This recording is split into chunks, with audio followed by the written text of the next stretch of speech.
Magandang gabi po. Magbasa po tayo ng Biblia. Sabi po dito sa mga awit, 150.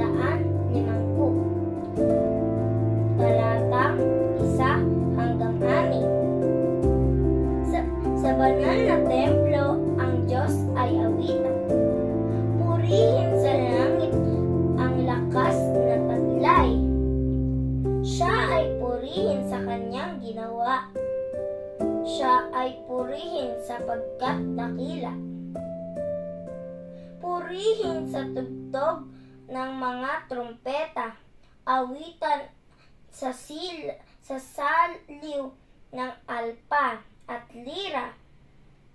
Sa tugtog ng tambol, magsayaw, purihin.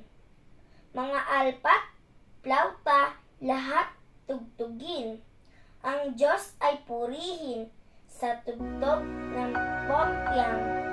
Sa lakas ng tugtog, siya'y papurihan. Purihin si Yahweh, lahat ng nilalang